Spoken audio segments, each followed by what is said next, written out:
తాకట్లో ఉన్న మీ బంగారాన్ని విడిపించి ఆ రోజు ఆన్లైన్ రేటుకి కొంటాం. Sharma gold company. Welcome to Suman TV. Telugu భాష మన అమ్మ భాష, తెలుగు భాష మన సంస్కృతి, తెలుగు భాష మన జీవన విధానం, తెలుగు భాష మన ప్రాణం. తెలుగు భాషని ఎవ్వరు కూని చేసినా గుండె రగిలిపోతుంది తెలుగోడికి. ఆ తెలుగోడు అమెరికాలో ఉన్నా, ప్రపంచంలో ఏ మూలకున్నా తెలుగువారి గుండె మండిపోతుంది. అటువంటి తెలుగు భాషకి చెదలులా పట్టారు కొందరు వ్యక్తులు. తెలుగు భాషని సాహిత్యం ముసుగులో కూని చేస్తున్నారు. కత్తులతో పొడిచి రక్తం కళ్ళ చూసినట్టుగా తెలుగు భాషకి బూతులను ఆపాదించి ఆ బూతులను కూడా సమాజం ఆమోదించే విధంగా దాన్ని ప్రజల్లోకి తీసుకొచ్చే ప్రయత్నం చేస్తున్నారు. ముఖ్యంగా తెలుగు సినిమా ఇండస్ట్రీలో ఇప్పటికే ఈ బూతుల పైన చాలా చర్చ జరుగుతోంది. అయినప్పటికీ కూడా ఇండస్ట్రీలో ఉన్న పెద్ద పెద్ద వ్యక్తుల ముందు ఒక వేదిక పైన వాళ్ళందరూ కూర్చున్నారు.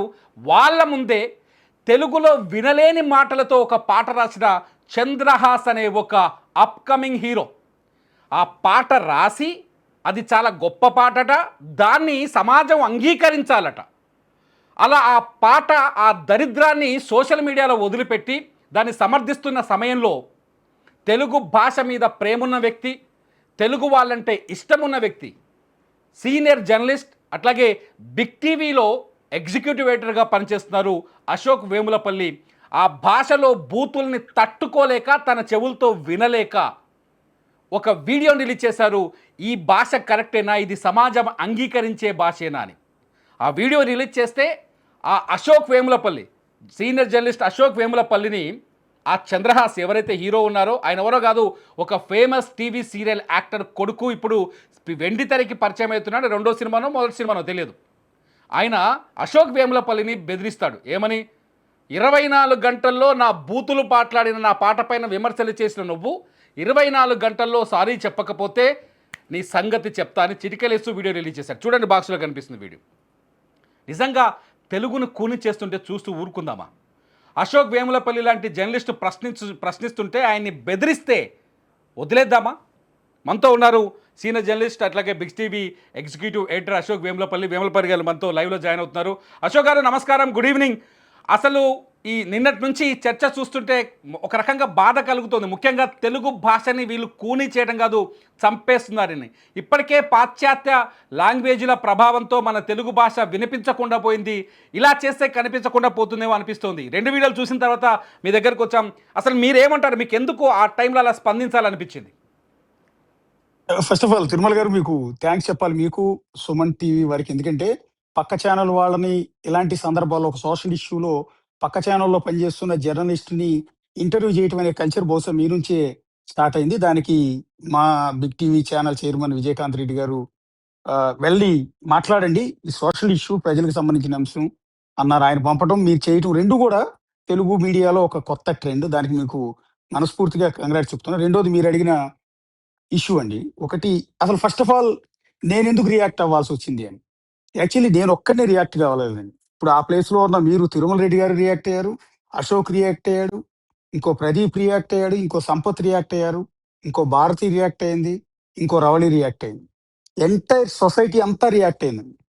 అందులో భాగంగా నేను కూడా నా గొంతు వినిపించాను. యాజ్ ఏ జర్నలిస్ట్గా కంటే కూడా యాజ్ ఏ ఇద్దరు పిల్లల తండ్రిగా, ఒక బాధ్యత కలిగిన తండ్రిగా, నా పిల్లల భవిష్యత్తు బాగుండాలి అంటే ఇలాంటి దరిద్రం, ఇలాంటి బూతు దరిద్రం నా పిల్లలు మొబైల్లో చూడకూడదు, సోషల్ మీడియాలోకి ఈ చెత్త రాకూడదు, దీన్ని ఎక్కడో చోట ఆపాలి. ఒక సొసైటీలో బాధ్యత కలిగిన పౌరుడిగా, ఒక తండ్రిగా నేను దాన్ని క్వశ్చన్ చేయాలనుకున్నాను. క్వశ్చన్ చేశానండి. ఇది నేను ఒక్కడిని కాదు, నిజానికి మీ అందరూ, మీరు కూడా క్వశ్చన్ చేశారు దాన్ని.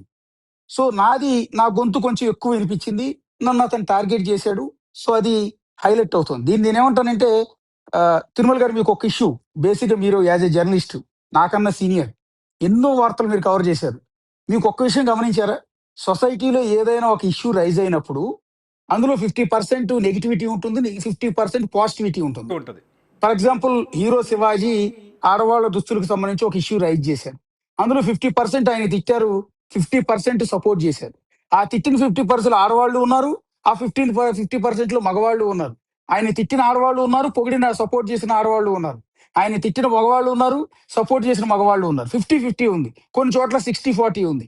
కానీ మొట్టమొదటిసారి ఒక హిస్టరీలో ఒక సోషల్ ఇష్యూ, ఒక బూతు, ఒకడి నోటిలోంచి వచ్చిన ఆ బూతుని సొసైటీలో ఉన్న 100కి 100% వ్యతిరేకించటం. ఒకే తాటి మీదకి రావటం. ఇందులో కులాలు లేవు, మతాలు లేవు, ప్రాంతాలు లేవు. మామూలుగా అయితే ఈ మాట్లాడినోడు కులం బయటికి తీస్తారు. లేదా గొంతెత్తినోడు కులం బయటికి తీస్తారు. తీస్తారు. మాట్లాడినోడు ప్రాంతం బయటికి తీస్తారు. గొంతెత్తినోడికి మా ప్రాంతం బయటికి తీస్తారు. ఇవన్నీ జరుగుతాయి. కానీ ఈ ఒక్క ఇష్యూలో గమనించారా? ఎవ్వరు ఆ తిట్టినోడు, ఆ బూతులు మాట్లాడినాడు కులం ఏంటి, మతం ఏంటి, ప్రాంతం ఏంటి, మా కులం వాడు కాబట్టి మేము సపోర్ట్ చేస్తామని ఎవరు ముందుకు రాలా. మా ప్రాంతం వాడు కాబట్టి మేము సపోర్ట్ చేస్తామని ఎవరు ముందుకు రాలా. మా మతం కాబట్టి మేము సపోర్ట్ చేస్తామని ఎవరు ముందుకు రాలా. ఎందుకంటే ప్రతి ఒక్కళ్ళు ద్వేషించారండి. ప్రాంతాలకు అతీతంగా, మతాలకు అతీతంగా, కులాలకు అతీతంగా దీన్ని ద్వేషిస్తున్నారు. ఎందుకు అంటే ప్రతి ఒక్కళ్ళు ఓన్ చేసుకుంటున్నారు. ఆ ఈ భాషని చెత్త, ఆ భాష ఈ ఆ బూతు పాటలో ఆ భాష వింటుంటే తెలుగువాడు ఎవడు జీర్ణించుకోగలడండి? ఫస్ట్ ఆఫ్ ఆల్ ఎవరు జీర్ణించుకోగలమా? సార్ ఇప్పటికే నాశనం చేస్తున్నారు సార్. సొసైటీలో క్రైమ్ చూస్తున్నారు కదా మీరు. అందులో జంజీ ప్రస్తుతం నడుస్తున్నది ఏంటంటే జనరేషన్ జెడ్ నడుస్తుంది. ఈ జంజీలో ఈ ఈ తొందరపాటు నిర్ణయాలు తీసుకుంటున్నారు. ఆవేశం ఎక్కువ ఉంటుంది. మనం జనరేషన్ ఎక్స్ కి సంబంధించిన వాళ్ళం మనం. మన ఆలోచన పరిధి వేరుగా ఉండేది. మనం ఒక తప్పు చేస్తే మన తిట్టానికి, కొట్టడానికి మన బాబాయిలు, పెద్దమ్మలు, పిన్నులు, అత్తలు, మామయ్యలు ఇట్లా ఎంతో మంది ఉండేవాళ్ళు. వాళ్ళు చెప్తే మనం వినేవాళ్ళం, నేర్చుకునేవాళ్ళం, తప్పును సరిదించుకునేవాళ్ళం. మీరు నేను కూడా ఎన్నోసార్లు దెబ్బతిన్న వాళ్ళమే. మన తాత చేతిలో, అమ్మ చేతిలో, బామ్మ చేతిలో, నాన్న చేతిలో. కానీ ఇవాళ మన పిల్లల్ని, జంజీ పిల్లల్ని మనం ఒక దెబ్బేసే పరిస్థితి ఉందా? ఎందుకంటే జంజీ జనరేషన్ అంతా కంప్లీట్ డిఫరెంట్ గా ఉందండి. వాళ్ళు వీటిని ఎక్కువగా ఓన్ చేసుకుంటున్నారండి. ఈ తెలుగు భాషను వీళ్ళు ఇట్లా కూనీ చేసి, బూతులను ఆపాజేసి, ఇదే భాషని, ఇదే సినిమా ప్రమోషన్ కోసం ఈ చెత్తంతా తీసుకొని జనాలను నింపితే మనం తప్పు అంటున్నాం. కానీ మన తర్వాత మన పిల్లలు ఎవరైతే ఉన్నారో జంజీ, వాళ్ళు దీన్ని ఒక ప్రవచనం అనుకుంటున్నారు. అంటే మీరు మీరు మీరు మీరు నేను అప్పుడు క్వశ్చన్ చేయడానికి ఎగ్జాక్ట్లీగా అశోక్ గారు ఎగ్జాక్ట్గా ఆ టైంలో ఏం చెప్పాలనుకున్నారు? చంద్రహాస్కి ఆ పాట విన్న తర్వాత మీరు ఏం చెప్పాలనుకుని ఆ వీడియో చేశారు? నేను చెప్పేదానండి. ఇప్పుడు జంజీ దృష్టిలో, ఈ పిల్లల దృష్టిలో ఇతను ఒక హీరో. ఇతను నోటెమ్మటి నుంచి వచ్చిన మాటలు వాళ్ళకి ప్రవచనాలు. ఇతను చెప్పింది ఒక సిద్ధాంతం కింద తీసుకుంటారు. ఇది బూతులు కాదు, ఇది ఒక ప్రవచనం అన్నట్టుగా రేపటి నుంచి ఇంట్లో కూడా మాట్లాడతారు. సో అది భయం వేసింది నాకు. ఎందుకు అంటే దానికి అసలు మూల కారణం, నేను ఎందుకు రియాక్ట్ అవ్వటానికి కారణం, ఏం చెప్పాలనుకున్నది మీరు అడిగింది. దాన్ని సూటిగా చెప్తానండి. నేను యాక్చువల్లీ మొన్న ఉదయం నిద్ర లేసి వచ్చి హాల్లో కూర్చున్నానండి. మొబైల్‌లో న్యూస్ పేపర్‌లు చదువుకుంటున్నాను. ట్విట్టర్ ఇవన్నీ కూడా సెర్చ్ చేసుకుంటూ ఉంటాయి. ఏమన్నా పనికొచ్చే న్యూస్ ఉంటాయా అని నా డైలీ ప్రాక్టీస్. అందులో ఓపెన్ చేయగానే ట్విట్టర్, ఇన్‌స్టా, ఫేస్‌బుక్ ఏది ఓపెన్ చేసినా ఇతగాడు ఆ ముందు రోజు 'దస్పల్లా' హోటల్‌లో ఈ 'బరాబర్ ప్రేమిస్తా' అనే సినిమా ప్రీ రిలీజ్ ఫంక్షన్‌లో ఇతను మాట్లాడిన ఆ బూతు పాట ఏదైతే ఉందో 'గూపాదే' అతని మాట, నా దరిద్రాన్ని నా నోటెమ్మటి నుంచి నేను అనలేను కాబట్టి చెప్తున్నా. 'గూపాదే' అని షార్ట్ కట్‌లో చెప్తున్నా. అది పాట వినపడుతోంది. ఎక్కడ చూసినా అదే వీడియోలు పోస్ట్ చేస్తున్నారు. ఏది తిడుతూను, హేళన చేస్తూనో, మీమ్స్ చేస్తూనో మొత్తం మీద పోస్ట్ చేస్తున్నాడు. సొసైటీ నుంచి అప్పటికే రియాక్షన్ మొదలైంది. అయితే ఆ వీడియోలు పదే పదే ఇట్లా ప్లే చేసి చూస్తూ నేను విన్నది పొరపాటా? నిజంగా ఇంత పబ్లిక్‌గా స్టేజ్ మీద ఎలా పాడతాడు? అరే పక్కన చూస్తే 'జేడీ చక్రవర్తి' కనపడుతున్నాడు, హీరో 'ఆది' కనపడుతున్నాడు, వెనకాల వాళ్ళ నాన్న 'ప్రభాకర్' కనపడుతున్నాడు, ఇంకో పక్క లెజెండరీ డైరెక్టర్ జయంతి పరాంజీ కనపడుతున్నాడు. ఇంతమంది ముందు ఈ బూతు మాట్లాడతాడా? 'గూపాదే' అన్నాడా? అని డౌట్ వచ్చి మళ్ళీ మళ్ళీ వింటుంటే మా ఆవిడ చూసిందండి. చూసి మా ఆవిడ అంది, "ఆ దరిద్రం వినిపించమాక, వినలేక చస్తున్నాం ఆ బూతులు. నీ కొడుకు రెడీ అవుతున్నాడు స్కూల్‌కెళ్ళటానికి. వాడు వింటాడు. విన్న దగ్గర నుంచి రేపటి నుంచి అదే బూతులు ఇంట్లో మాట్లాడతాడు. బాబో దరిద్రం, ఆ మొబైల్ బయటికెళ్ళి విను స్వామి" అంటోంది. అనగానే నాకు ఆశ్చర్యం. అంటే నేను యాజ్ ఏ జర్నలిస్ట్‌గా నాకు మొదట్లో ఇయన్నీ దరిద్రం, ఇవాళ రేపు సినిమా ఇండస్ట్రీ వాళ్ళకి ఇట్లాగే చేస్తున్నారు. సినిమా అని కాదు, ఎవరైనా అట్లాగే చేస్తున్నారు. రాజకీయ నాయకులు అంతే. ఇక బూత్ అనేది కామన్ ఇదయిపోయింది. అన్నట్టుగా ఆ బూత్ అనేది సక్సెస్ మంత్రం అయిపోతుంది చాలా మందికి అన్నట్టుగా నేను కొంత లైట్ తీసుకునేవాడినేమో. కానీ ఒక హౌస్ వైఫ్ అండి ఆవిడ. మా వైఫ్ హౌస్ వైఫ్. ఇద్దరు పిల్లల తల్లి. ఆవిడకి విరక్తి పుట్టింది ఆ ఓట్స్ అనగానే. ఎక్కడ నా పిల్లలు ఆ బూతులు నేర్చుకుంటారో అని భయమేసింది ఆవిడకి. ఆవిడ ఆ మాట అనగానే నాకు కోపమొచ్చింది. యెస్, కరెక్టే కదా! ఇది పబ్లిక్ ఒపీనియన్ గదా! ఇది సొసైటీ ఒపీనియన్ గదా! నేను జర్నలిస్టిక్ కోణంలోనే చూస్తా. కానీ ఆవిడ హౌస్ వైఫ్. సొసైటీలో భాగస్వామి. ఆమె అన్నది అంటే చాలా మంది ఒపీనియన్ బహుశా ఇదే అని సోషల్ మీడియాలో కామెంట్స్ అన్ని చూస్తుంటే అందరూ బండబూతులు తిడుతున్నారు. అప్పుడు నాకు కోపమొచ్చింది. కరెక్టే గదా! మా ఆవిడ అన్న మాటలో కీలకమైన పాయింట్, నీకు రేపొద్దున నీ కొడుకు గూడా ఇదే బూతులు విని నేర్చుకుంటాడు. దయచేసి ఆ దరిద్రం ఇంట్లో ప్లే చేయకు అని అంటుంది. అంటే సరే నేను ఇంట్లో నా మొబైల్ ఆపుతాను మా ఆవిడ చెప్పిందని. నా బుడ్డోడు స్కూల్‌కెళ్ళినప్పుడో, వచ్చేటప్పుడు కారులో వచ్చేటప్పుడో, లేతే కింద ఫ్రెండ్స్‌తో ఆడుకునేప్పుడు వేరే వాడి మొబైల్‌లో చూస్తా ఉంటాడు. ఇవాళ రేపు ప్రతి ఒక్కరి చేతిలో మొబైల్ ఉంటుంది. వాడు ఆ వీడియోలు మొత్తం చూస్తాడు. చూసి వాళ్ళ దృష్టిలో ఈ హీరో చంద్రహాస్ అనేవాడు ఒక సిద్ధాంతకర్త. వాళ్ళ దృష్టిలో వాళ్ళొక కదా! ప్రవచనకర్త.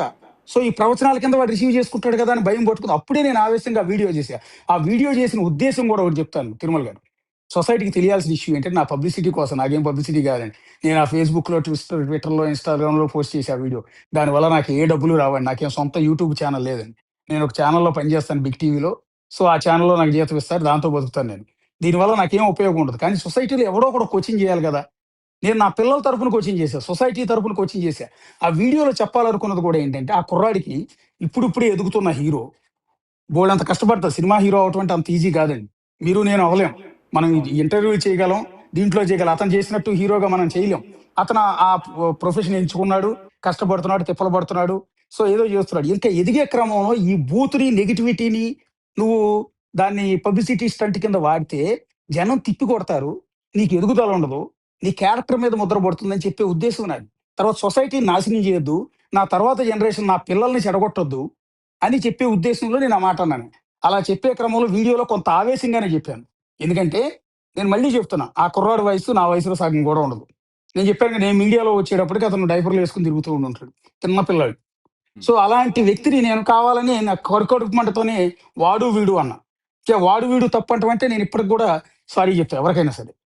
కానీ నేను అనాల్సిన సందర్భం ఎందుకంటే అతను వాడిన బూతు సొసైటీని నాశనం చేస్తుంటే ఒక బాధ్యత కలిగిన పౌరుడిగా, ఒక జర్నలిస్ట్‌గా నేను ఆవేశంతోనే చెప్పా. వీడు చేసిన వీడియో చూడండి, ఈ దరిద్రం చూడండి. పొద్దున్నే నిద్ర లేవగానే నా మొబైల్‌లోకి ఈ దరిద్రం వచ్చిందని చెప్పి ఆ వీడియో ప్లే చేసి దాని తర్వాత చెప్పా. అసలు ఈ పాట పాడినందుకు నీ గు ఇదే మాట నేను అన్నది.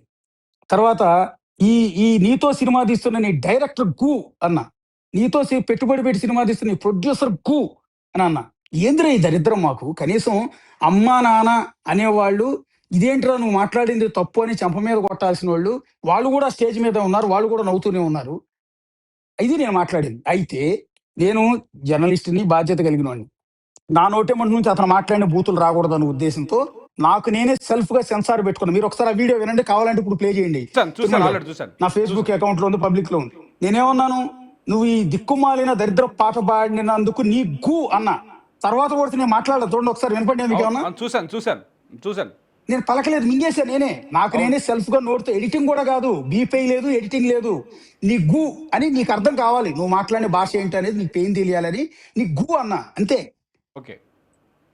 ఇదేంటంటే అంటే కొంచెం మీరు ఘాటుగానే చెప్పాలనిపించింది. అంటే చంద్రహాస్ రియాక్ట్ అయిన తర్వాత దానిపైన చంద్రహాస్ రియాక్ట్ అయిన తీరు మీకు ఏమనిపించింది? ఎందుకంటే దీన్ని ఎవరు సమర్థించలేము. అక్కడ పెద్ద పెద్ద సినిమా వాళ్ళు ఉన్నారు. సినిమా ఇండస్ట్రీలో మంచి అనుభవం ఉన్న వాళ్ళు ఉన్నారు. అక్కడ నవ్వుతూ ఉన్నారు కింద కూర్చొని ఆయన పాట పాడుతుంటే. ఆ భాష వింటుంటే నిజంగా చెవులోంచి బాధ కలుగుతోంది. అసలు ఎందుకు వింటున్నామా అనిపించేంత బాధ కలుగుతోంది. ఆ సమయంలో వాళ్ళని మీరు ఎందుకు ప్రశ్నించలేదు? ఒక చంద్రహాస్‌ని ఎందుకు ప్రశ్నించారు? అక్కడ ఉన్న వాళ్ళని ఎందుకు ప్రశ్నించలేదు మీరు? ఫస్ట్ ఆఫ్ ఆల్ వచ్చింది వీడియో సోషల్ మీడియాలోకి బయటకొచ్చింది ఇతని వీడియో మాత్రమేనండి. ఈలోపే మనం 'జేడీ చక్రవర్తిని' ట్రై చేసాం ఫోనింగ్ కోసం. అతని వెర్షన్ ఏంటి? లేకపోతే అసలు నువ్వే ప్రత్యక్ష సాక్షివి. నువ్వు ఒక సీనియర్ హీరోవు గదా! అని అతను మాట్లాడే ప్రయత్నం చేసాం. అతని ఫోన్‌కు లిఫ్ట్ చేయటం లేదు. ఓకే. రెండోది ఈలోపే అతను ఒక వీడియో రిలీజ్ చేసాడు. ఓకే. రెండోది ఇంకా ఉన్నది 'ఆది' కోసం ట్రై చేసాం. 'ఆది' గూడా పెద్దగా స్పందించలేదు. ఎందుకంటే ఈ ఇష్యూ మీద స్పందించడానికి ఎవరు ముందుకు రావట్లేదు. ఎందుకంటే అక్కడ తప్పు జరిగింది. ఒక వల్గారిటీ సొసైటీ యాక్సెప్ట్ చేయట్లేదన్న విషయం వాళ్ళందరికీ తెలిసి అప్రమత్తమై 'జేడీ చక్రవర్తి' ఒక వీడియో రిలీజ్ చేశాడు. హీరో 'ఆది' ట్విట్టర్‌లో పోస్ట్ పెట్టాడు. ఇది తప్పు. ఇలాంటి ఫ్యామిలీస్ వచ్చే ఫంక్షన్స్‌లో స్టేజ్ మీద ఇలాంటి దరిద్రం చేయకూడదని. ఇంకా విషయం ఏంటంటే ఈ సినిమా తీసిన డైరెక్టర్ అతని పేరేంటో నాకు గుర్తులేదు. ఆ సినిమా డైరెక్టర్ 'సంపత్ రుద్రానో' ఏదోనంట. వీళ్ళిద్దరూ కలిసి ఒక వీడియో రిలీజ్ చేశారు. ఇది విచారకరం, అత్యంత బాధాకరం. ఈ పదాలు వాడి ఉండకూడదు.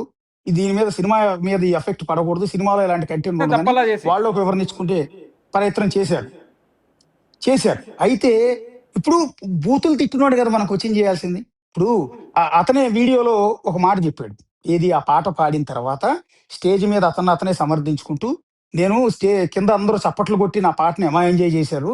నేను మీ నుంచి ఏమన్నా రియాక్షన్ వస్తుందేమో అనుకున్నాను. కానీ అలాంటిది ఏమీ లేదు. చాలా అద్భుతమైన రియాక్షన్ వచ్చింది అని అన్నాడు. అన్నాక ఇంకో మాట అన్నాడు. యాక్చువల్లీ ఈళ్ళెవ్వరికీ తెలీదు నేను ఈ పాట పాడుతున్న విషయం. పాట పాడుతున్నానని తెలుసు గానీ లిరిక్స్‌ని నేను మార్చేశాను. యాజ్ ఇట్ ఈజ్ లిరిక్స్ వేరుగా ఉంటాయి. నేను ఇవన్నీ మిక్స్ చేశానని కూడా ఆ రోజు స్టేజ్ మీద చెప్పాడు. సో, అతనే ఒప్పుకున్నాడు. అంటే ఇందులో అతని తల్లిదండ్రుల పాత్ర లేదు. ప్రొడ్యూసర్, డైరెక్టర్‌కి తెలీదు. అక్కడికున్న గెస్ట్‌లకు కూడా ఇతను ఈ దిక్కుమాలిన పాట పాడతాడు. ఈ బూతు బొ బొ బూతంతా ఎంటైర్ ఆ ఫంక్షన్ హాల్ అంతా నింపుతాడు అన్న విషయం వాళ్ళందరికీ తెలీదండి. కాబట్టి వాళ్ళని ఎట్లా బ్లేమ్ చేయగలుగుతాం మనం? కానీ మీరు అడిగిన మాటలో ఒక కీ పాయింట్ ఉంది. జేడీ చక్రవర్తి ఎస్. జేడీ చక్రవర్తి బయటకు వచ్చిన తర్వాత ఒక వీడియో రిలీజ్ చేశాడు. కానీ ఇందులో ఒక గేమ్ ఉంటుంది. ఉమ్, ఇప్పుడు నువ్వెంత పెద్ద యాక్టర్ అయినా మా ముందు దొరికిపోతావు. ఎందుకంటే ఇదే జేడీ చక్రవర్తి ఆ పాట పాడగానే స్టేజ్ మీదకి వెళ్ళి అతని దగ్గరికి వెళ్ళి శభాష్ అని భుజం తట్టి పాట బాగా పాడావు అని చెప్పాడు. మీరు కావాలంటే ఆ ఫుటేజ్ బయటకు ఉంది, ఒకసారి తీయండి. ఓకే. ఆ రోజు జరిగిన ప్రీ రిలీజ్ ఫంక్షన్ బయటికి తీస్తే ఇదే జేడీ చక్రవర్తి పాట పాడగానే ఫస్ట్ వెళ్ళి అప్రిషియేట్ చేసిన జేడీ చక్రవర్తి వెళ్ళి భుజం తట్టి చాలా బాగా పాట పాడావు. ఆ, నిన్ను చూస్తుంటే నాకు కుళ్ళుగా ఉంది, జలసీగా ఉంది. ఎందుకంటే మేమందరం అటెన్షన్ కోసం రకరకాల ప్రయత్నాలు చేశాం. నువ్వేమీ చేయకుండా అటెన్షన్ గ్రాప్ చేసుకున్నావు. అంటే బూతులు తిట్టి బూతు పాటలు పాడి అటెన్షన్ మొత్తం నీ మీదకి తెచ్చేసుకున్నావు అని చెప్పి పొగుడుతున్నాడు ఆయన స్టేజ్ మీద. ఉమ్, ఎప్పుడైతే సొసైటీ నుంచి రియాక్షన్ వచ్చిందో బండబూతులు తిడుతున్నారు, జనాలంతా అసహించుకుంటున్నారు, ఉమ్మూస్తున్నారు, చీ అంటున్నారు. ఆ తర్వాత జేడీ చక్రవర్తి అప్రమత్తం ఒక వీడియో రిలీజ్ చేసి ఆ వీడియోలో కూడా చాలా జాగ్రత్తగా ఏం చెప్తున్నాడు చూసారా? ఇది ఈ సినిమా పేరు ఎక్కడ ఎత్తకుండా, ఈ హీరో పేరు చంద్రహాస్ పేరు ఎక్కడ ఎత్తకుండా, ప్రభాకర్ పేరు ఎక్కడ ఎత్తకుండా, నేను ఒక ఈవెంట్ లో నా మీద ఒక అలిగేషన్ వచ్చిందని చెప్పుకునే ప్రయత్నం చేశాడు. అది తప్పు అంటున్నాడు. లేచి వెళ్ళిపోదాం అనుకుంటా. మరి లేచి వెళ్ళిపోదాం అనుకుంటున్నానని చెప్పిన వ్యక్తి స్టేజ్ మీదకి వెళ్ళి నువ్వు పాట బాగా పాడేవని ఎట్లా అన్నాడండి? రికార్డులే కదా ఇది. నేను దొంగచాటుగా విన్నది నేను చెప్పట్లేదు కదా, ఆఫ్ ది రికార్డ్ చెప్పట్లేదు కదా. మీరు ఆ రోజు ప్రీ రిలీజ్ ఫంక్షన్ చేస్తే ఆ రోజు జేడీ చక్రవర్తిది అంతా బయటకు వస్తుంది మీకు. మీరు అది కూడా టెలికాస్ట్ చేస్తారు నెక్స్ట్. డబుల్ గేమ్ ఇట్లా ఉంటుందా అని.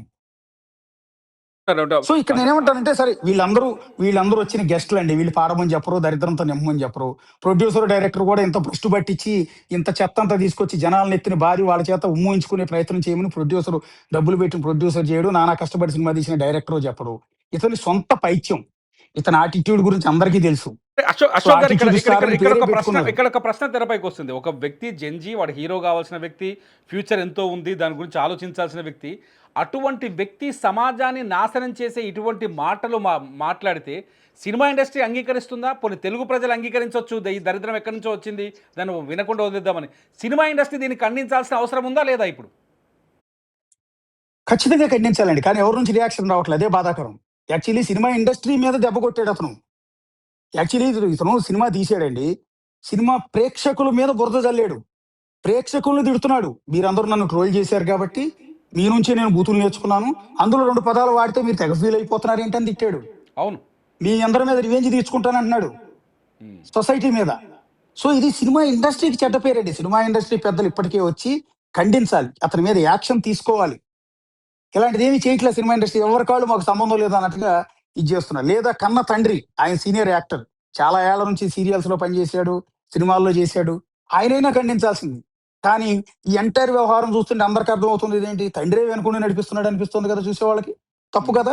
ఉమ్, కొడుకుని క్రమశిక్షణలో పెట్టాలి. మీరు చెప్పినట్టుగా అతనికి బోల్డ్ అంత ఫ్యూచర్ ఉందండి. చంద్రహాస్ నిజంగానే జంజీ, చాలా యంగ్స్టర్, పాపం కష్టపడుతున్నాడు నిజమే. కానీ ఈ యాటిట్యూడ్ లేకుండా ఉంటే నువ్వు పడే కష్టానికి వాల్యూ ఉంటుంది. ఈ యాటిట్యూడ్ లేకుండా ఉంటే నువ్వు తీసే సినిమాలు జనాలు చూస్తారు. ఈ యాటిట్యూడ్ లేకుండా ఉంటే నీకు బోల్డ్ అంత ఫ్యూచర్ ఉంటుంది. ఈ యాటిట్యూడ్ లేకుండా ఉంటే నువ్వు మంచి హీరో అవుతావు. ఇదే యాటిట్యూడ్ వెళ్తానంటే ఇక్కడే మటాష్ అయిపోతావు. అశోక్ గారు, మీరు ఆ విషయం తండ్రి చెప్పాలి. తర్వాత మీరు పోలీస్ స్టేషన్కి వెళ్ళారు. ఆ తర్వాత అతను బయట చూసిన తర్వాత అతను మీకు కౌంటర్ ఇచ్చే ప్రయత్నం చేసినట్టున్నారు. చేసిన తర్వాత మీరు పోలీస్ స్టేషన్కి వెళ్ళారు, కేసు పెట్టారు. మీరు ఏం కోరుకుంటున్నారు? చంద్రహాస్ నుంచి మీరు ఏం కోరుకుంటున్నారు? తిరుమల గారు ఈ మీడియాలో ఉండి 20 ఏళ్ల పై నుంచి మనల్ని ఎంతమంది బెదిరించి ఉంటారు. మీరు కానీ నేను కానీ ఎన్ని ఫేస్ చేసి ఉంటాం. సో నేనేదో చంద్రహాస్ని ఏదో చేసేయాలని నా ఉద్దేశం ఏం లేదండి. చంద్రహాస్ని ఏదో చేయటం వల్ల నాకేం వచ్చేది లేదు, ఏం లేదండి. ఇప్పటికీ కోరుకుంటున్నానండి, నా బిడ్డలు అంటాడు అంటున్నాను, నేను తమ్ముళ్ళు అంటాడు అని కూడా అన్నట్లా. నా బిడ్డలు అంటాడు. నేను మీడియాలోకి వచ్చేటప్పటికి అతను డైపర్లు వేసుకుని ఉంటాడు, అంత చిన్న వయసు అతను. అతను భవిష్యత్తు బాగుండాలని కోరుకుంటానండి, మంచి హీరో అవ్వాలని కోరుకుంటాను. ఆటిట్యూడ్ పక్కన పెట్టు, పద్ధతి మార్చుకో జనాలతో. ఇప్పుడు నువ్వు ఊర్లో ఉన్న వీధిలో ఉన్న ఒక చిల్లర కొట్టు అనుకోండి, కిరాణా షాప్ అనుకోండి, ఆ ఊళ్ళో వాళ్ళు మాత్రం కొంటే చాలు, పక్క ఊరు వాళ్ళు అందరూ వచ్చి కొనాలని, పక్క జిల్లా వాళ్ళు వచ్చి కొనాలని, పక్క రాష్ట్రం వాళ్ళు వచ్చి కొనాలని ఆ కిరాణా షాప్ అతను కోరుకోడు. చాలా లిమిటెడ్ గా ఉంటుంది. అతని ప్రజలతో కనెక్టివిటీ కూడా ఆ ఊరి ప్రజలతోనే కనెక్టివిటీ ఉంటుంది కదా. కానీ సినిమా ఇండస్ట్రీ అలాంటిది కాదు కదా. సినిమా ఇండస్ట్రీ అనేది కొన్ని కోట్ల మందితో లింకప్ అయి ఉండాలండి. కొన్ని కోట్ల మంది, లక్షల మంది సినిమా చూస్తేనే ఆ సినిమా నడుస్తుందండి. ఇతన్ని హీరోని నమ్ముకుని, డైరెక్టర్ని నమ్ముకుని కోట్ల రూపాయలు ఫైనాన్షియల్ దగ్గర నుంచి అప్పు తెచ్చి పెట్టుబడి పెట్టిన ప్రొడ్యూసర్కి డబ్బులు రావాలి అంటే జనమంతా సినిమా చూడాలండి. జనమంతా సినిమా చూడాలంటే అనేక మంది జనాలతో లింకప్ అయి ఉన్న ఇష్యూలో అదే జనాల ముందు నీ యాటిట్యూడ్ చూపించకూడదు. జనాల ఆశీర్వాదం కావాలి. నువ్వు తీసే సినిమా చూడాలని జనాలు అనుకోవాలి. కిరాణా కొట్టుకి దీనికి ఎందుకు లింక్ చేశానంటే, కిరాణా కొట్టోడు కేవలం ఆ ఊరు వరకు జనాలతో, ప్రజలతో ఉంటే సరిపోద్ది. పక్క ఊరు వాళ్ళతో వాడికి సంబంధాలు అక్కర్లేదు. ఒక పక్క ఊరు వాళ్ళు వచ్చి బిజినెస్ చేయాలని, కొనాలని అనుకోడు. కానీ సినిమా ఇండస్ట్రీ అట్లా కాదు. ఎంటైర్ తెలుగు రాష్ట్రాలు మొత్తం, శ్రీకాకుళం నుంచి ఆదిలాబాద్ వరకు ప్రతి ఊళ్ళో ఉన్న ప్రతి థియేటర్‌లో సినిమా నడవాలి. అంత ఎంటైర్ గ్లోబల్‌గా ఏ ఏ రాష్ట్రాల్లో తెలుగు వాళ్ళు ఎక్కువగా ఉన్నారో, అక్కడ తెలుగు వాళ్ళు ఉన్న చోట థియేటర్‌లో ఈ సినిమా ఆడాలి. గ్లోబల్‌గా వేరే దేశాల్లో కూడా రిలీజ్ చేస్తున్నారు ఈ మధ్య పాన్ ఇండియా సినిమాలని. అక్కడ తెలుగు వాళ్ళు ఉన్న చోట కూడా సినిమా నడవాలి. అంటే ఇంతమంది జనాలతో లింక్ అయ్యి ఉన్నప్పుడు ఆ ప్రజల ఆశీర్వాదం నీకుండాలి. కానీ అదే ప్రజల దగ్గరికెళ్ళి నువ్వు యాటిట్యూడ్ చూపిస్తాను, బూతులు తిడతాను, నా నోటి నుంచి మొత్తం చెత్తంతా తీసుకొచ్చి ఇసురుతాను అంటే జనాలు చిరాకు పుట్టి అశోక్ గారు, ఈ ఈ తిడుతున్నారు కదా, మధ్య నిన్నటి నుంచి కాలంలో చూడండి. ఈ మధ్య కాలంలో కొద్ది రోజుల క్రితం మీరు ఇప్పుడు గుర్తు చేశారు అంశాన్ని కూడా. అంటే ఒక డ్రెస్సింగ్ విషయంలో కావచ్చు, హీరోయిన్ల విషయంలో కావచ్చు, ఒక ఒక పదం, ఆ పదాన్ని ఇప్పుడు మనం ఉచ్చరించవచ్చు కూడా, అది భూతేం కాదు, సామాన్లు అనే పదం వాడినందుకు అవును. అంత హైరాణ జరిగింది. ఒక 2 నెలల పాటు డిస్కషన్ జరిగింది. ఇంత బూతుని, అవును. తెలుగు బూతుని నీ గు పా దే అనే పదం నాకు కూడా శబ్ద పలకడానికి అవును. నోరు రావట్లేదు. ఎందుకంటే ఇది జనాల్లోకి అవును. వెళ్తుంది మనం మాట్లాడితే. సో, అంత మాట అవునండి. మాట్లాడినప్పుడు మిగతా వాళ్ళు ఎందుకు స్పందించట్లేదు? ఆ రోజు దాన్ని అది బూతుగా చూసిన వాళ్ళకి ఇది బూతుగా ఎందుకు వినిపించట్లేదు? ఇలా మీకు అడగాలని ఎప్పుడు అనిపించలేదా? యాహ్! ఇది కీ పాయింట్ అండి. యాక్చువల్లీ హీరో 'శివాజీ' గారు సామాన్లని ఒక పదం మాత్రమే అన్నాడండి. అది కూడా దానికి తర్వాత క్షమాపణ కూడా చెప్పాడండి. కానీ ఎవరు వదలలేదే. విపరీతమైన విశ్లేషణలు, చర్చలు ఇయన్నీ చేసి సరే మంచిదే. అది కూడా ఇలాంటి ఇష్యూలు కూడా మంచిదే. సగం మంది తప్పు పట్టారు, సగం మంది సపోర్ట్ చేశారు. ఇది అంతకంటే దారుణమైన బూతు కదండీ ఇది. గూపా, దే అని చెప్పి ఏకంగా పాట పాడి దాన్ని ఇష్టం వచ్చినట్టు సొసైటీ మొత్తాన్ని, మన నెక్స్ట్ జనరేషన్ పిల్లల్ని నాశనం చేస్తున్నాడు. సినిమా ఇండస్ట్రీని నాశనం చేసే ప్రయత్నం చేశాడే. సో దీని మీద ఎందుకు రియాక్షన్ రావట్లేదు పెద్దల నుంచి? సొసైటీ నుంచి వస్తుంది. అయితే ఈ పెద్దల నుంచి రావాలని కూడా నేను ఎక్స్‌పెక్ట్ చేయట్లేదండి. ఎందుకంటే రావాల్సిన సొసైటీ నుంచి వచ్చింది. ప్రాంతాలకు అతీతంగా, కులాలకు అతీతంగా, మతాలకు అతీతంగా ప్రతి ఒక్క చోట నుంచి విలేజ్ లెవెల్‌లోంచి రియాక్షన్ వస్తుంది. ప్రతి ఒక్కళ్ళు అతన్ని సపోర్ట్ చేసి ఎవ్వడు సపోర్ట్ చేయట్లా. ప్రతి ఒక్కళ్ళు వ్యతిరేకిస్తూ ఉన్నారు. సో, ఈ సొసైటీ నుంచి వచ్చిన రెవల్యూషన్ చాలా ఇంపార్టెంట్ అండి. నేను మీకు స్టార్టింగ్ చెప్పా. ప్రతి ఇష్యూ ఏదో ఒక ఇష్యూ రైజ్ అయినప్పుడు 50% అటు, 50% ఇటు ఉంటారు. కానీ 100% ఒకే ఘాటిన, ఒకే ఘాటిన వ్యతిరేకిస్తూ ఈరోజు ఒకే స్టాండ్ మీద ప్రజలందరూ నిలవటం అనేది వండర్‌ఫుల్ గదా! తిరుమల గారు. యెస్. యెస్. యెస్. యెస్. నేను పోలీస్ స్టేషన్‌కి పోయి ఎందుకు కంప్లెయింట్ ఇచ్చానంటే, అతనిలో మార్పొస్తుందనండి. అతని మీద ఏదో యాక్షన్ తీసేసి అతని మీద అరెస్ట్ చేస్తారని ఇంకోటి కాదండి. ఈ పెట్టిన సెక్షన్‌లు వీటికి అరెస్ట్‌లు, గిరెస్ట్‌లు ఏం చేయరండి. అతను నాకు నోటీసులు ఇచ్చినా ఏమి ఉండదండి దాంట్లో. ఎందుకంటే నేను మాట్లాడింది ఏం తప్పు కాదు. నువ్వు మాట్లాడింది తప్పు అని చెప్పాను నేను తప్పని. సో, నేను పోలీస్ స్టేషన్‌కెళ్ళిన ఉద్దేశ్యం ఏంటంటే, అతను ఒక వీడియో పెట్టాడు. పైగా అతను ఒక జంజీ. ఏదైనా చేయగలడు. ఉద్రేకంతో అవసరమైతే నలుగురు రౌడీలకి డబ్బులు ఇచ్చి కూడా పంపగలడు. మనలాంటి వాళ్ళకి సెక్యూరిటీ ఎవరిని ఇంట్లో సెక్యూరిటీని పెట్టుకొని ఉన్నాం కదండీ మనమైతే. హ్మ్. సో, ఈ ఆవేశంలో అతను ఏదో ఒక నిర్ణయం తీసుకొని నా మీదకి నలుగురిని పంపితే, ఆ వచ్చినోళ్ళు వీడి దగ్గర 5,000, 10,000 తీసుకొని, ఏ 1,00,000, 2,00,000 తీసుకొని నేను వచ్చే దారిలో నన్ను చితకబాదొచ్చు. ఎగ్జాక్ట్‌లీ. నాకు థ్రెట్ ఉంటది కదండీ! ఇతను తొందరపాటులో చిన్న పిల్లాడో, పెద్ద పిల్లాడో డబ్బులున్నాయి అతని దగ్గర. తండ్రి నుంచి ఎంకరేజ్‌మెంట్ థ్రెట్ ఉంది. ఉందని అనుకుంటారా? థ్రెట్ ఉందని అనుకుంటున్నారా ఇప్పటికైనా? ఖచ్చితంగా. హ్మ్. ఖచ్చితంగా ఉంటది కదండీ! హ్మ్. ఒకడు గొంతెత్తి అతను ఒక వీడియో చెప్పి ఇప్పుడు లక్షల మంది క్వెషన్ చేశారు తిరుమల గారు. ఆ క్వెషన్ చేసిన వాళ్ళు మీరు కూడా ఉన్నారు. ఎవ్వరిని అతను అడగలేదు. ఒక్క వీడియోలో నన్ను మాత్రమే క్వెషన్ చేసి నా పేరు చెప్పి "అరేరేయ్! నీకుందిరా రేయ్! నువ్వయిపోయావు. నీ సంగతి చూస్తానంటే" ఏంటి అర్థం తిరుమల గారు? మీరు ఒకసారి చెప్పండి. హ్మ్. నా బిడ్డ వయసు ఉంటది అతనికి. చిన్న కుర్రాడు. నా కొడుకు కూడా 12, 13 ఏళ్ళు వచ్చినాయండి. ఇతనికి మహా అంటే ఇంకొక 5, 6 ఏళ్ళు ఎక్కువ ఉండుంటాయి. అలాంటోడు "రేరేయ్! ఒరేరేయ్! నువ్వయిపోయావురా రేయ్! నీ సంగతి చూస్తానంటే" ఏంటి దాని అర్థం? కానీ ఆవేశంలో ఏదో డబ్బులున్నోడు. చంద్రహాస్ మాట్లాడిన మాటల్లో ఒక పాయింట్ గుర్తు చేశారు. ఏం చెప్తున్నాడంటే ఆయన, మా అమ్మనన్నారు, మా నాన్ననన్నారు, మా ఇంట్లో ఉన్న మహిళలనన్నారు అని చెప్తున్నాడు. అది అది మీకేమైనా అనిపించిందా? చెప్పాలనుకున్నప్పుడు అనిపించిందా? విన్నాను. నాకు ఆశ్చర్యం వేసింది.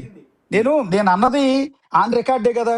మరి సోషల్ మీడియా మొత్తం వైరల్ అయిపోయింది గదా! ఇప్పుడు మీ మొబైల్‌లో కూడా ఉంది. ఒకసారి ప్లే చేయండి వీలైతే లైవ్‌లో. వాళ్ళ అమ్మా నాన్న నేను ఎక్కడ తిట్టానో ఒకసారి చెప్పండి. నాకు తిట్టాల్సిన అవసరం ఏంటి? నాకు అర్థం కాదు. వాళ్ళ అమ్మా నాన్న నిన్ను తిడతా. యెస్. నువ్వు భ్రష్టు పట్టిస్తున్నావు. నువ్వు చెత్తంతా తీసుకొచ్చి మా మీద నింపుతున్నావు కాబట్టి నిన్ను తిడతా నేను.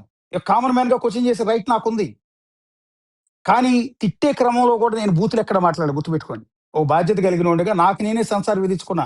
నీ గు అన్నాను తప్ప తర్వాత పదాలు నేను అనలా. ఎందుకంటే నీ భాషలో నీకు సమాధానం చెప్పాలని. రెండోది అమ్మా నాన్న ప్రస్తావన ఎందుకు తీసుకొస్తున్నాడంటే నేను ఓ మాట అన్నా. పిల్లలు తప్పు చేసినప్పుడు అమ్మా నాన్న వెనకుండి మందలించాలి, దండించాలి. కానీ దరిద్రం ఏంటంటే ఇతను ఈ బూతులు మాట్లాడుతున్నప్పుడు, ఈ బూతు పాట పాడుతుంటే ఎనక వాళ్ళ తల్లిదండ్రులు అదే స్టేజ్ మీద ఉన్నారు. ఇతనికి అక్కో, చెల్లో ఉంటారనుకుంటా. ఆ అమ్మాయి కూడా అక్కడే ఉన్నట్టుంది. అన్న మాట అన్నా. దాన్నంటే నువ్వు బూతు వాళ్ళని బయటికి లాగాను, తిట్టాను. గారు ఇక్కడ ఒక బయటికి పాయింట్ లాగేది వాళ్ళు తీసుకోవచ్చా స్టేజ్ ఒక మీద పాయింట్ ఉన్నారు. తీసుకోవచ్చా ఒక పాయింట్ యా తీసుకోవచ్చా ఇటువంటి ఇటువంటి స్వేచ్ఛ ఇది ఏది అతి స్వేచ్ఛ అనేది చాలా స్పష్టంగా అర్థమవుతుంది. లేదంటే తెలుగు సినిమాలో వైరల్ కావాలని ఆలోచించడము, లేకపోతే ఈ బూతులు మాట్లాడడం వల్ల ఎక్కువ మంది కనెక్ట్ అవుతారని ఆలోచించడము, సమాజాన్ని నాశనం చేసే విధంగా ఇటువంటి సినిమాలు ఈ పాటలు రావడం, ఇటువంటి పదాలు వాడటం, ఇటువంటి అవి పెరిగిపోవడం, ఈ బూత్ కల్చర్ని పెంచడం, ఇదంతా చూస్తున్న పెంపకం లోపాలు ఏమైనా కనిపిస్తున్నట్టు అనిపిస్తుందా మీకు? నేను నేను ఒక ఎగ్జాంపుల్ చెప్తాను తిరుమల గారు. నేను వెరీ పూర్ ఫ్యామిలీ నుంచి వచ్చానండి. నేను చిన్నప్పుడు మాకేం ఆస్తులు గీస్తులు ఏమీ లేవండి. మా నాన్న చిన్నప్పుడే చనిపోయారండి. నాకు 14 ఏళ్ళు ఉన్నప్పుడు మా నాన్న చనిపోయాడు. పొలంలో మాకు కొద్దిగా పొలం ఉండేదండి. ఆ పొలంలో కుప్ప నూర్చి ధాన్యం ఆరబోసేటప్పుడు కూలీలు వచ్చి పనిచేస్తారు, తెలుసు కదా మీకు. కూలీలు వచ్చి పనిచేస్తారు. ఆ కూలీల పిల్లలతో నేను కలిసి ఆడుకునేవాడిని పక్కన. పొలంలో వీళ్ళు కుప్ప నూర్చి పోత పోస్తూ ఉంటే వాళ్ళ అమ్మా నాన్న పనిచేస్తూ ఉంటే నేను పక్కన ఆడుకున్నాను. ఒకరోజు ఆ కూలీల పిల్లల్లో ఒకడిని నేను పట్టుకుని తిట్టానండి. కొట్టాను, తిట్టానండి. నేను చిన్నోడే, వాడు చిన్నోడే. ఓకే. కానీ కూలి నా కొడక అని చెప్పి కొట్టా. నేను అన్న పదం ఏంటంటే కూలి నా కొడక అని. అప్పట్లో నాకు తెలియదు అది పల్లెటూరు, అది తప్పు అని కూడా నాకు తెలియదు. తెలుసుకునే వయసు కూడా కాదు, నాకు 8, 9 ఏళ్ళు ఉంటాయని. మా నాన్న ఆ మాట విన్నాడండి. మా నాన్న ఆ మాట ఇని నన్ను ఒంటి మీద షర్టు జీయించి మండే ఎండలో నా చేత ధాన్యం పలికంటాం. పలికంటే బుట్ట ఇట్లా ఉంటది కదా, ధాన్యం ఇట్లా పోసుకుని నెత్తి మీద పెట్టుకుని మోసుకెళ్తాం కదా పోత పోయటానికి. దాన్ని నా నెత్తి మీద పెట్టి దాదాపు 2 గంటల పాటు పోయించాడండి. ఏడుస్తూనే మోసానండి. వెనకాల కర్ర పట్టి కొడుతున్నాడండి. ఉమ్. కొట్టి ఏది నేను అన్న కూలి నా కొడక అని ఇంకో పిల్లోడిని పట్టుకుని తిట్టినందుకని ఈ రోజుకి గుర్తుంది. నాకు 44 ఏళ్ల వయసు వచ్చినా కూడా ఈ రోజుకి మా నాన్న కొట్టింది గుర్తుందండి నాకు. ఉమ్. ఎందుకంటే అవతల వాడిని తక్కువ చేసి మాట్లాడటం. అప్పటికి మేమే రిచ్ కాదు, ధనవంతులు ఏం కాదు. అయినా కూడా అదేదో తెలియని ఓ బలుపు మా పొలంలో పనికొచ్చేయాలన్న ఉద్దేశంతో నేను ఆయన బట్టుకు తిడితే నా చేత పని చేయించి వార్నింగ్ ఇచ్చి కొట్టుకుంటూ తీసుకొచ్చి ఇంటికి మా అమ్మ కప్ప చెబితే మా అమ్మ మా నాన్న పోట్లాడుకున్నారు, నా కొడుకుని పట్టుకు చంపేస్తావా అని. నాకు ఈ రోజు గుర్తుంది. కానీ నా మైండ్లో గుర్తుండిపోయింది అంటే మా నాన్న పెట్టిన శిక్ష, వేసిన శిక్ష, నన్ను మందలించిన తీరు ఈ రోజు గుర్తుంది. అందుకే నేను వాళ్ళ ఎదుటి అవతల మనిషిని ఏ రోజు వ్యక్తులను గౌరవించాలి. తక్కువ చేసి మాట్లాడను. గౌరవించాలి, ఎదుటి మనిషిని మనిషిగా చూడాలనే కల్చర్ నాకు అప్పుడే మా నాన్న నేర్పాడండి. నా 14 ఏళ్లకే మా నాన్న, నా వయసు 14 ఏళ్ళకి చచ్చిపోయినా ఆయన పెట్టిన క్రమశిక్షణ ఈ రోజు కూడా ఉంది కాబట్టి నేను ఈ రోజు సొసైటీలో నిలబడగలిగాను. మీలాంటి పెద్దలు నన్ను ఇంటర్వ్యూ చేసే స్థాయికి ఎదిగానండి. ఉమ్. ఇవాళ నేను ఒక మాట మాట్లాడితే అది వైరల్ అయ్యే పరిస్థితికి వచ్చింది అంటే నన్ను గౌరవిస్తున్నారు సొసైటీ అంత. ఎందుకు అంటే ఆ రోజు మా నాన్న పెట్టిన క్రమశిక్షణ. మా నాన్న నాకు రూపాయి కూడా ఆస్తి ఇవ్వలేదండి. ఉమ్. నాకు నేనే కష్టపడ్డాను, నాకు నేనే చదువుకున్నాను, నాకు నేనే ఎదిగాను. కేవలం మా నాన్న ఇచ్చింది క్రమశిక్షణ అండి. శిక్షణ. మనుషుల్ని గౌరవించడం, సొసైటీలో పద్ధతిగా బలకటం అండి. సో ఇప్పుడు మీరు చెప్తున్న సోకాల్డ్ హీరో గాని, జూనియర్ ఆర్టిస్ట్ ఎవరైతే ఉన్నారో అతన్ని కూడా అతని తండ్రి ఈ విధంగా మందలిస్తే అతని ఫ్యూచర్ బాగుంటుందండి. అతని క్రమశిక్షణ నేర్పితే సొసైటీలో ఎలా ఉండాలి, మనుషులతో ఎలా ఉండాలి, మాట్లాడే భాష ఎలా ఉండాలి, లక్షల మంది జనం ముందు మనం ఎట్లా మాట్లాడాలి అనేది నేర్పిస్తే అతని ఫ్యూచర్ బాగుంటుందండి. ఇప్పుడు ఫర్ ఎగ్జాంపుల్ నేనే ఉన్నాను తిరుమల గారు. అదే స్టేజ్ మీద చంద్రహాస్ ప్లేస్ లో నా కొడుకు మోక్షజ్ఞ పచ్చం 12 ఏళ్ళు, ఆడు కూడా 20 ఏళ్ళు వచ్చాయి అనుకుందాం. ఆడు కూడా హీరోగా ట్రై చేస్తున్నాడు అనుకుందాం, లేదా జూనియర్ ఆర్టిస్ట్ గా ట్రై చేస్తున్నాడు అని అతను కూడా వచ్చి స్టేజ్ మీదకి వెళ్ళి గుంజి గుంజి గుంజి గుంజి గోపదే అని పాడాడు అనుకోండి. నిజం చెప్తున్నాండి, నా కొడుకుని అక్కడే కొడతానండి. అదేంటి బిడ్డను బట్టు కొడతావా, వైలెన్స్ చేస్తావా, నీకు రైట్స్ ఎవడు ఇచ్చాడు, నిన్ను తీసుకెళ్ళి బొక్కలో పడేస్తానంటారా? నా కొడుకుని మందలించే రైట్ నాకుందండి. నా కొడుకుని నువ్వు తప్పు చేసేవారు అని చెప్పి శిక్షించే రైట్ నాకుందండి. వాడిని ఆ రోజు స్టేజ్ మీద శిక్షించకపోతే ఇదే కరెక్ట్ అనుకుంటాడండి. మందలించేవాడు ఎవడో చెప్పకపోతే మా నాన్న నన్ను కొట్టినట్టు, మా నాన్న నాకు శిక్ష విధించినట్టు నేను నా కొడుక్కి గట్టిగా చెప్పకపోతే వాడు అదే నిజం అనుకుంటాడండి. అలాగే ముందుకెళ్తాడు. రేపు పొద్దున వాడు నేరస్తుడైనా కూడా ఆశ్చర్యపోకర్లేదండి. ఇవాళ సొసైటీలో జరుగుతున్న నేరాల్లో ఎక్కువ నేరాలు జంజీ వాళ్ళు చేస్తున్నారు, మీరు గమనించారా? వాళ్ళకి ఆవేశం ఎక్కువ, తొందరపాటు ఎక్కువ, ఆలోచన శక్తి తక్కువ. ఆర్టిఫిషియల్ ఇంటెలిజెన్స్ లోకంలో ఇష్టం వచ్చినట్టు చెలరైపోతున్నారండి. మనం అంటే కనీసం ఆలోచిస్తాం ఇది తప్పో ఒప్పో అని. మనకు చెప్పేవాళ్ళు ఉండేవాళ్ళు. ఇప్పుడు జంజీ పిల్లలకి చెప్పేవాళ్ళు లేరు. ఆ జంజీలో ఒకడే ఇతను. ఎవరు చెప్పేవాళ్ళు లేక ఇది తప్పో ఒప్పో అని తెలుసుకునే పరిస్థితుల్లో లేక ఈ రకంగా రెచ్చిపోతున్నాడు. నెగిటివ్ పబ్లిసిటీతోనే నా సినిమా ఆడుతుంది అనుకుంటున్నాడు. దీనికి ముందు మీకు ఇంకో ఎగ్జాంపుల్ చెప్పాలి. తల్లిదండ్రులు పిల్లల పెంపకాన్ని చేసేటప్పుడు అండి, తల్లిదండ్రులు పిల్లలకు ఆస్తులు ఇవ్వక్కర్లేదండి, అంతస్తులు ఇవ్వక్కర్లేదండి. మంచి చదువు ఇవ్వండి, క్రమశిక్షణ ఇవ్వండి, విలువలతో బతికే ఇది నేర్పండి. చాలండి, వాళ్ళు బతికేస్తారు ఎక్కడికి వెళ్ళినా సరే. నేను బతకట్లా, మా నాన్న నాకేమి ఇవ్వలేదండి. కేవలం ఆయన ఆ విలువలు నేర్పాడు, క్రమశిక్షణ నేర్పాడు కాబట్టి ఈ రోజు నేను సొసైటీలో సస్టైన్ కాగలుగుతున్నాను. తండ్రి లేకపోయినా నిలబడ్డాను. ఏం మీ చెప్పాలనుకుంటున్నారు పిల్లలకు కూడా ఫైనల్ గా? మీరు అలా క్రమశిక్షణ, ఫైనల్ గా మీ మీరు పిల్లలకు కూడా అలా క్రమశిక్షణ ఇలా బలాదూరుగా వదిలేయొద్దని చెప్తున్నానండి. మ్మ్. ఇలా బూతులు తిట్టి సొసైటీ అంతా నెగిటివ్ పబ్లిసిటీ యాటిట్యూడ్ చూపించొద్దని చెప్తానండి. ఇంకొకటి ఇతనికి ఇన్స్పిరేషన్ ఎవరు అంటే అనేది ఇంకో ఎగ్జాంపుల్ చెప్తాను. మీకు ఇంతకుముందు కే ర్యాంప్ అని ఒక సినిమా వచ్చింది. అవును. అది కూడా పరమ బూతు. ఆ పదం నాకు తెలిసినంత వరకు, నేను కృష్ణా జిల్లా నుంచి వచ్చిన వాడిని, కృష్ణా జిల్లా పల్లెటూరులో అత్యంత భయంకరమైన పదం అది. కానీ దాన్ని టైటిల్గా పెట్టేశారు, దానికి అర్థమే మార్చేశారు. ఓకే. సరే, ఎందుకు వాళ్ళ కనెక్షన్ కావాలి, రీచ్ అవ్వాలి, అందుకని ఆ బూతుని తీసుకొచ్చి టైటిల్గా పెట్టారు. సరే, పెట్టారు. పెడితే అందులో ట్రైలర్లో ఒక బూత్ ఉంటుందండి. హీరో లుంగీ కట్టుకుని హాస్పిటల్లో టెన్షన్తో పరిగెత్తుకొస్తుంటే అతని ఫ్రెండ్ వచ్చి, ఎరా లూడో ఆడదామా అంటాడు. ఈ లుంగీ ఎగ్గట్టి కోపంతో ఏమంటాడు తెలుసా, లూడోనని అలా. ఆ పదం మీకు మీకు అర్థమై ఉంటుంది, నేను చెప్పలేను అది. అర్థమైంది. అర్థమైంది. కానీ ట్రైలర్ వదిలేశారండి ఆ బూతు. ఆ బూతు విని నేను ఆశ్చర్యపోయా. ఏంటి ఎక్కడికి పోతుందిరా తెలుగు సినిమా ఇండస్ట్రీ, ఆ పదం ఏంటిరా, అదేంటిరా అన్నాక ఇక్కడెక్కడో ప్రెస్ మీట్ పెట్టారండి. ఆ సినిమా ప్రీ రిలీజ్ సంబంధించినప్పుడు జరిగింది, ప్రెస్ మీట్ డిస్కషన్ పెట్టి జరిగిందండి. One of the journalist Ravichandra అనే ఆయన దాన్ని క్వశ్చన్ చేశాడు కిరణ్ అబ్బోరా అని. ఏమని, కిరణ్ అబ్బోరం నువ్వు సమర్థించుకుంటున్నావు నువ్వు అన్న పదాన్ని, ఆ తప్పే ఉందండి అందులో, థియేటర్లోకి రాదు కదా, సెన్సార్ కట్ చేసేస్తారు, ఇది ఓన్లీ యూట్యూబ్ కోసమే, ఇదంతా సోషల్ మీడియా కోసమే, పబ్లిసిటీ కోసమే అన్నాడు. మరి ఇదే మాటని నీ ఇంట్లో కూడా అంటావా అని అడిగాడు. ఇదే లవ్, ఏది లూడో బదులు లవ్ అని అన్న పదం ఉందే, మ్మ్. దాన్ని నువ్వు ఇంట్లో నీ పిల్లల ముందు నీ ఫ్యామిలీ ముందు మాట్లాడతావా అని అడిగాడు. మ్మ్. గట్టిగా క్వశ్చన్ చేశాడు. ఎందుకంటే రవిచంద్ర అని ఆయన బాధ్యత కలిగిన వ్యక్తి, మ్మ్. ఆయనకు కూడా ఫ్యామిలీ మీద సొసైటీ మీద రెస్పెక్ట్ ఉంది కాబట్టి హీరోని నిలదీశాడు. మ్మ్. నిలదీసినప్పుడు అతని నుంచి ఆన్సర్ సరిగా రాలా. తీరా చూసాం. విషయం ఏంటంటే వీళ్ళు ఒక గీత గీస్తున్నారండి. సోషల్ మీడియాకి, యూట్యూబ్కి సెన్సార్ ఉండదు, అవును. థియేటర్ రిలీజ్ కావాలంటే సెన్సార్ ఉంటుంది. కాబట్టి దరిద్రం అంతా యూట్యూబ్కి పరిమితం చేసి జనాల మీదకి వదిలేస్తాం, మాకు కావాల్సిన పబ్లిసిటీ ఎక్కువ అంతా ఎఫెక్ట్ వచ్చేస్తుంది. ఈ సోషల్ దరిద్రం మీడియానే అంతా కదా. చూసి వీళ్ళు థియేటర్కి వస్తారు, ఈ జనం దరిద్రం అంతా చూసి జనం థియేటర్కి వస్తారు, మా డబ్బులు మాకు వచ్చేస్తాయి అనుకుంటున్నారు. కానీ అబద్ధం అండి. సో ఆ కే ర్యాంప్ అనే సినిమాలో కిరణ్ అబ్బవరం అనే వ్యక్తి చేసిన దిక్కుమాలిన నెగిటివ్ పబ్లిసిటీని ఇతను ఇన్స్పిరేషన్ గా తీసుకున్నాడు. ఎవరు, ఈ చంద్రహాస్ అనే అతను. ఆహా, ఓకే, కే ర్యాంప్ అనే సినిమా బాగా ఆడింది, డబ్బులు బాగా వచ్చాయి కాబట్టి మనం కూడా ప్రీ రిలీజ్ ఫంక్షన్ లో ఇట్లా బూతులు నింపుదాం, యూట్యూబ్ లో చెత్త అంతా నింపుదాం అని దాన్ని ఇన్స్పిరేషన్ గా తీసుకుని బహుశా దీన్ని ఇక్కడ కూపాది అని పిచ్చి పాట పాడాడు. నేను అనుకుంటున్నా అదే. ఫైనల్గా అశోక్ దీన్ని గారు, ఫైనల్గా మీరు ఒక చంద్రహాస్ కావచ్చు, వాళ్ళ ఫ్యామిలీ మెంబర్స్ కావచ్చు, అతను మళ్ళీ మీ పైన ఏదో కేసులు పెట్టే ప్రయత్నం కూడా చేస్తున్నారు, ఇంకా వాళ్ళకి కావచ్చు, ఏం చెప్పాలనుకుంటున్నారు సుమన్ టీవీ వేదిక నుంచి ఫైనల్గా?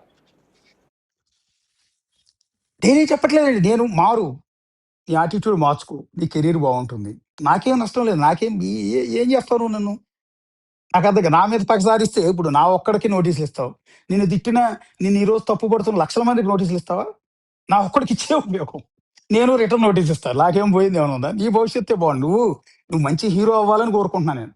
ఈ యాటిట్యూడ్ మార్చుకుని కష్టపడుతున్నావు, ఎస్, నీ సినిమాలు హిట్ అవ్వాలి, నిన్ను నమ్ముకున్న ప్రొడ్యూసర్లకి డబ్బులు రావాలి, నిన్ను నమ్ముకు సినిమా తీస్తున్న డైరెక్టర్లకి రావాలి, నిన్ను కన్న నీ తల్లిదండ్రులకి మంచి జరగాలి, మంచి, నా కొడుకు నా ఇంట్లోంచి ఒక మంచి హీరో వచ్చాడని నీ తండ్రి తల్లి గర్వంగా చెప్పుకునేటట్టు ఉండాలి, ఆ విధంగా పద్ధతిగా నడుచుకోమని సలహా ఇస్తాను. అంతకన్నా ఏముంటుంది అతను చేయగలిగేది, మనం అతనే నాకేం శత్రువు కాదు. నేను మళ్ళీ చెప్తున్నాను, నా బిడ్డ లాంటోడు అని కూడా చెప్పాను నేను. రైట్. నేనేదో వయసు తగ్గించుకుని నా బిడ్డ తమ్ముళ్ళు లాంటోడు అని కూడా అనట్లా, నా బిడ్డ లాంటోడు బాగుండాలని చెప్తాను. నాకు అతను గట్టు పంచాయతీ ఏమీ లేదు, నాకు అతనికి ఆస్తి పంచాయతీ ఏమీ లేదు, అతను నాశనం అయిపోవాలని, కెరీర్ మూసిపోవాలని, అతని సినిమాలు ఆడకూడదని నేను ఎక్కడా కోరుకోను. మనస్ఫూర్తిగా ఇంత వివాదం అయినా కూడా ఈ సినిమా బాగుండాలి, కంటెంట్ బాగుండాలి, జనాలు ఆదరించాలని కోరుకుంటాను. Right Ashok garu, thank you very much మాతో జాయిన్ అయినందుకు. ఇది మొత్తానికి ఒక సీనియర్ కార్టూనిస్ట్ ఒక కార్టూన్ వేశారు, తెలుగు సినిమా పాటకి సమాధి అని. ఈ పాట విన్న తర్వాత నిజంగా తెలుగు సినిమా ఇండస్ట్రీలో బూతును తగ్గించాల్సిన బాధ్యత ఉంది అనేది చాలా స్పష్టంగా అర్థమవుతుంది. ఎందుకంటే తెలుగు సినిమా అనేది అతిపెద్ద మాధ్యమం, చాలా ఎక్కువగా ఇంపాక్ట్ చూపిస్తుంది సమాజం పైన. ఇటువంటి బూతులు మాట్లాడే వ్యక్తుల పైన కూడా కఠినమైన నిర్ణయాలు తీసుకోవాలి, కఠినమైన చర్యలు తీసుకోవాల్సిన అవసరం కూడా ఉంది. ముఖ్యంగా తెలుగు సినిమా ఇండస్ట్రీ ఈ అంశం పైన ఘాటుగా స్పందించాల్సిన అవసరం ఉంది.